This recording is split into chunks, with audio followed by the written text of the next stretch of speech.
तुम्हारी आंखों में प्रतिवाद का रंग क्यों है पुत्र? यदि मैं ये देखूं कि पुत्र तो मैं हूं, पर आपका स्नेह अर्जुन को मिल रहा है, तो मेरी आंखों में प्रतिवाद का रंग तो आएगा ही। तुमने कहा था कि तुम मेरा शिष्य बनना चाहते हो। तुम्हें मेरा पुत्र विधाता ने बनाया है, परंतु तुम सबको अपना शिष्य मैंने स्वयं बनाया है। यह गुरुकुल है, मेरे घर का आंगन नहीं। आंगन पर तुमसे अधिक अधिकार किसी का नहीं है, परंतु गुरुकुल में उसका अधिकार अधिक होगा जो सबसे अच्छा शिष्य होगा। अर्जुन तो वो नर है अश्वत्थामा, जिसके कारण हमें नारायण के दर्शन होंगे। परीक्षा लिए बिना ही गुरु ने यह निर्णय कैसे ले लिया कि अर्जुन ही उत्तम शिष्य है? ठीक है, तुम्हारे संतोष के लिए परीक्षा ले ही लेते हैं। आओ।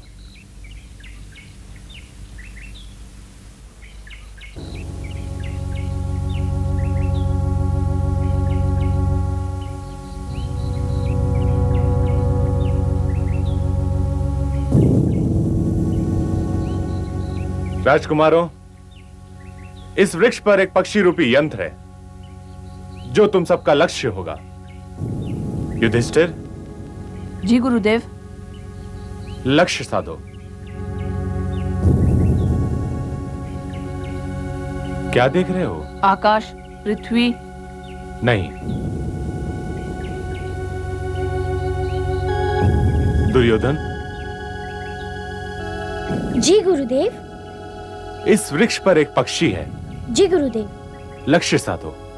जो आज्ञा गुरुदेव।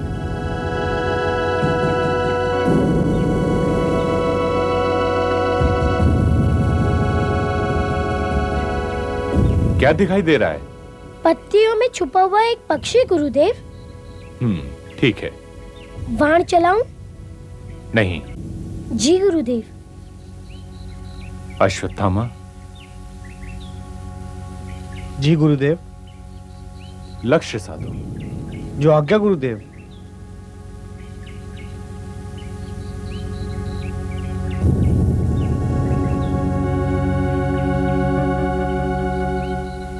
क्या दिखाई दे रहा है? आपके चरण, वृक्ष और पत्तियों में छिपा हुआ यंत्र। ठीक है, जाओ। जो आज्ञा गुरुदेव। अर्जुन। जी गुरुदेव। लक्ष्य साधो। जो आज्ञा गुरुदेव।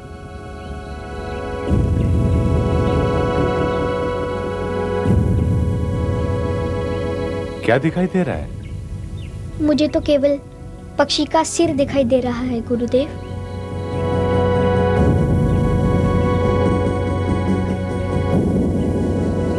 और अब मुझे केवल उसकी एक आंख ही दिखाई दे रही है गुरुदेव। ठीक है वत्स।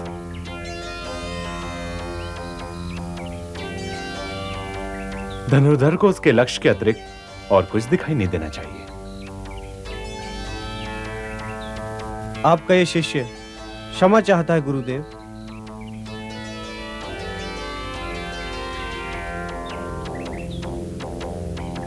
तुम तो मेरा जीवन प्रकाश हो पुत्र, परंतु ईर्ष्या करना अच्छी बात नहीं है, क्योंकि ईर्ष्या मनुष्य के गुणों को दीमक की भांति चाट जाती है। द्रोण के उत्तराधिकारी तुम हो, परंतु द्रोणाचार्य का सर्वश्रेष्ठ धनुधर शिष्य ये कुंती पुत्र अर्जुन है। अब तुम राजा हो पुत्र, राजा। परंतु इसका अर्थ यह नहीं कि तुम क्षत्रिय हो गए हो। तुम आचार्य पुत्र हो और तुम्हारा कर्तव्य है जीवन भर सीखना, और जो कुछ सीखा हो उसे योग्य लोगों में बांटना। प्रधान शिक्षा नहीं, प्रधान योग्यता है। जिस प्रकार छोटे बर्तन में नदी नहीं उड़ेली जा सकती, उसी प्रकार सागर में बूंद देने का भी कोई अर्थ नहीं।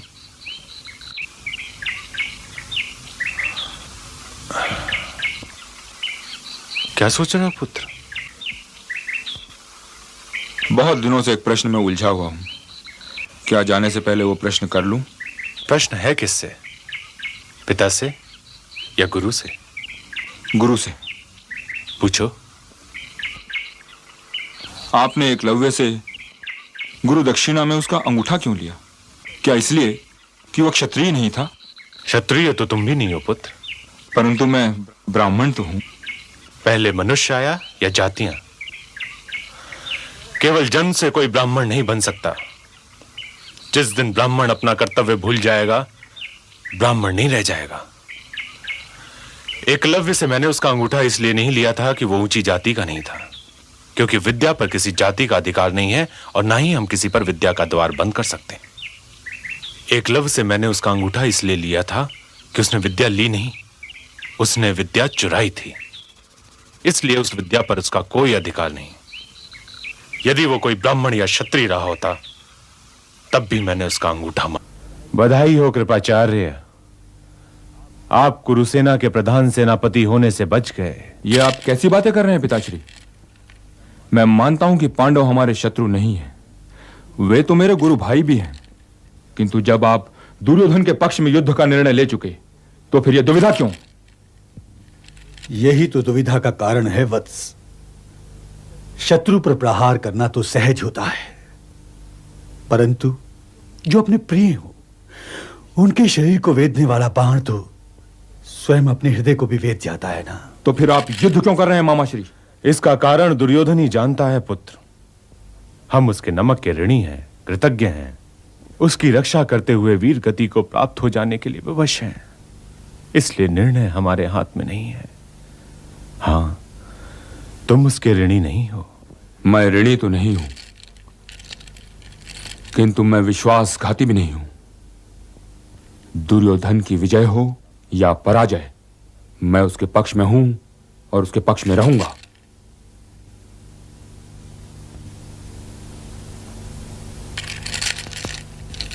पांडवों का वध करना मेरा सैनिक कर्तव्य है।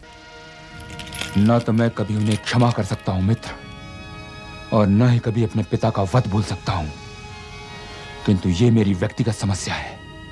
इस समय मैं संधि की बातें इसलिए कर रहा हूं क्योंकि संधि राष्ट्र के हित में है। कैसा राष्ट्र अश्वत्थामा? वो सोने चांदी का राज मुकुट राष्ट्र नहीं है, वो काठ का सिंहासन भी राष्ट्र नहीं है। राष्ट्र मैं हूं, मैं। राष्ट्र मेरा वो प्रिय दुशासन था जिसका शव मेरे सामने पड़ा है। राष्ट्र मेरा वो प्रिय दुशासन था जिसकी छाती का लहू भीम ने पिया। इसलिए संधि की बात न करना।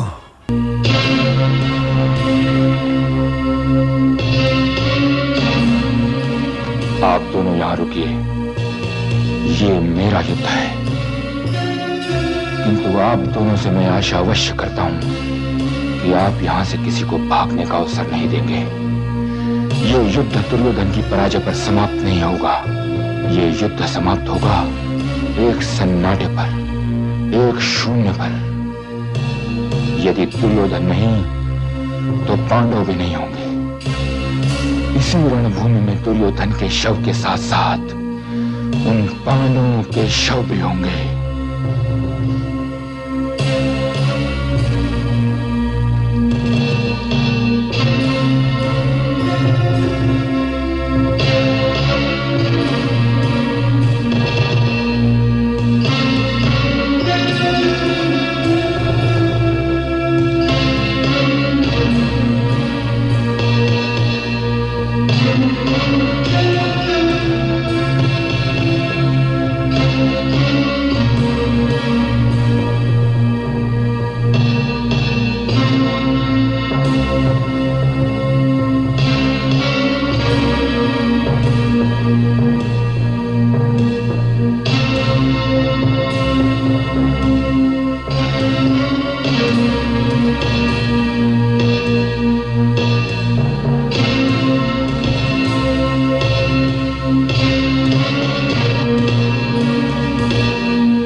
अरे भाई, भाइयों का स्नेह इसको कहते हैं।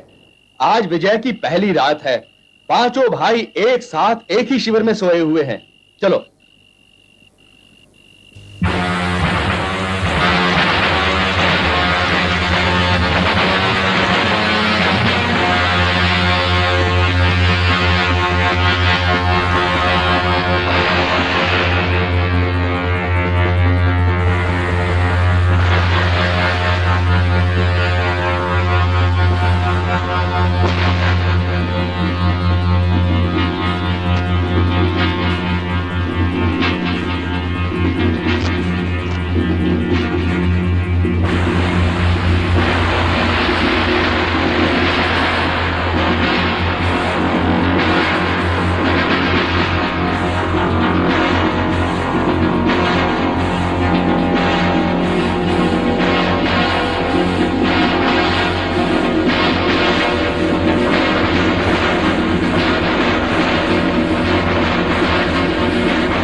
मित्र दुर्योधन,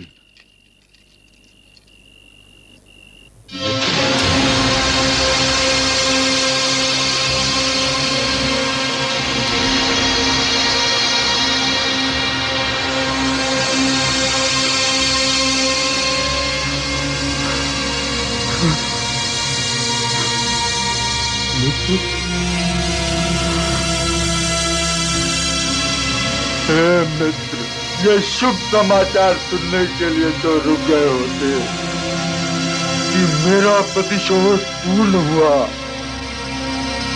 हे मित्र, पहले मैंने धृष्टद्युम्न को मारा, फिर उन 5 पांडवों को। मुझे बधाई दो, मुझे बधाई दो। किंतु मित्र, तुम्हारे प्रेम में मैंने ये कार्य तो कायरता का ही किया ना। इसका प्रायश्चित तो करना ही पड़ेगा ना मित्र। वे सब सो रहे थे और निहत्थे भी थे। इसलिए हे मित्र, मुझे आज्ञा दो कि मैं महर्षि व्यास के आश्रम में जाकर अपना प्रायश्चित आरंभ करूं। किंतु हे मित्र, तुम्हें इस दशा में छोड़कर जाया भी तो नहीं जाता। हे मित्र, तुम्हें इस दशा में छोड़कर जाया ही नहीं जा सकता। प्रायश्चित तो तुम्हें अवश्य करना चाहिए द्रोण पुत्र, क्योंकि तुम्हें निसंदेह अपने कुल को कलंकित किया है। किंतु पांडव तो जीवित हैं। जिन 5 को तुम पांडव समझे, वे 5 तो द्रौपदी। अब तो मुझे आज्ञा दीजिए ऋषिवर, प्रायश्चित ऋषिवर के पीछे न छुपकर सामने आ।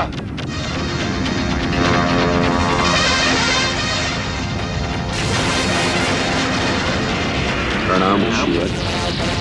आयुष्मान भव।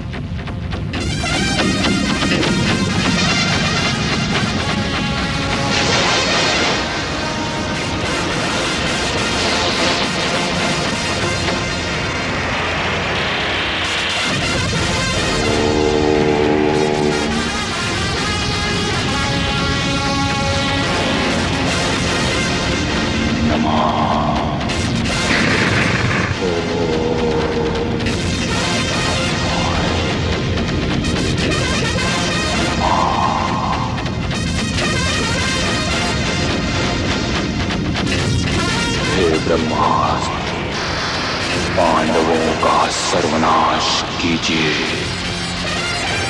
ओम ब्रह्माय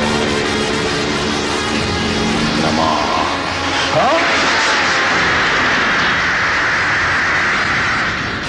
ब्रह्मास्त्र।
अर्जुन,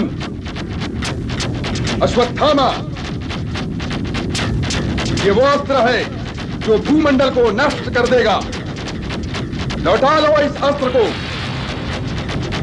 क्या द्रोणाचार्य ने तुम्हें यह नहीं बताया था कि ऐसी शक्तियां युद्ध के लिए नहीं होती? हे वासुदेव, तुमने भी अर्जुन को नहीं रोका। अश्वत्थामा अपना ब्रह्मास्त्र चला चुका था ऋषिवर, और उसे काटने के लिए अर्जुन अपना ब्रह्मास्त्र चलाने पर विवश था। अर्जुन, अश्वत्थामा, लौटा लो इस अस्त्र को। जो आज्ञा ऋषिवर।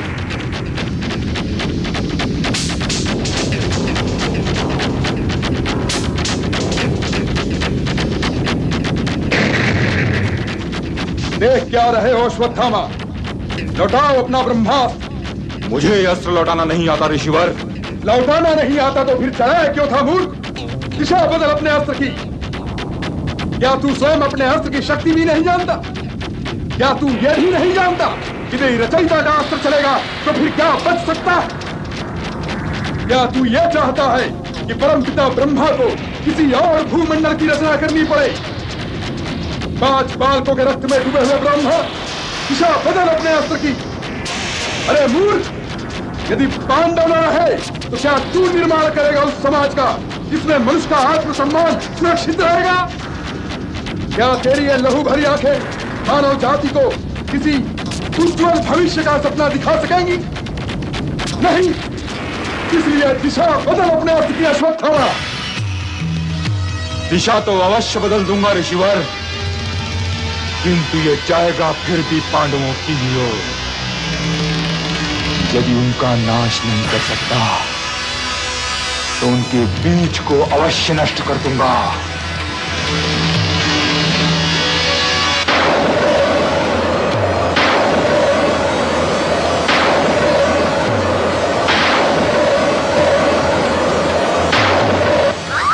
क्या हुआ पुत्री? पुत्री? दासी, राजवैद्य को बुलाओ, शीघ्र चलो। धैर्य रखो पुत्री।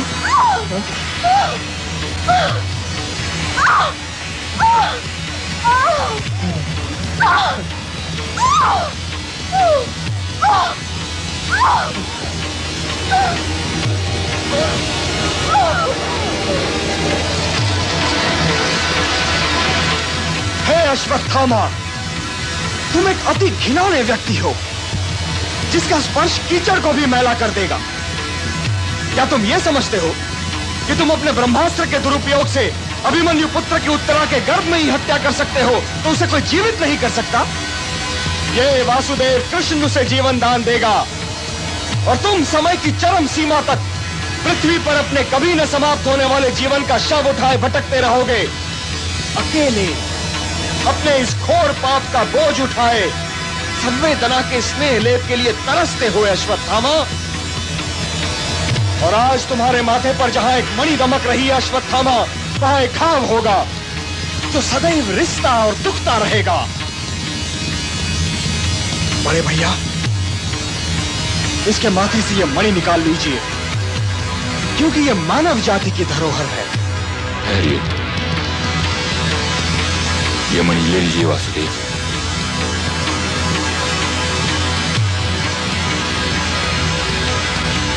लीजिए, इसे स्वयं ही निकाले देता हूं।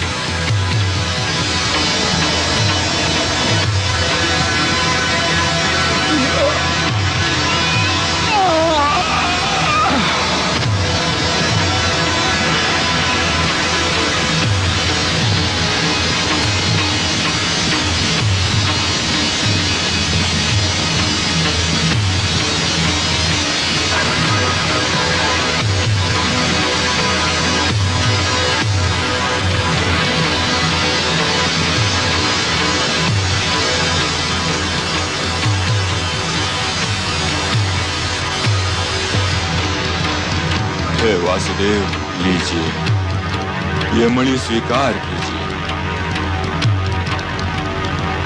किंतु अपने शाप से मुझे मुक्त कर दीजिए वासुदेव, मुक्त कर दीजिए। यह शाप नहीं था अश्वत्थामा कि मैं तुझे इससे मुक्त कर दूं।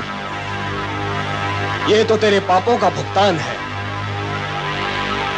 और समाज के इस ऋण से तुझे मुक्त करने वाला मैं कौन होता हूं? अनुशंसा, ऋषिवर अनुशंसा, अनुशंसा।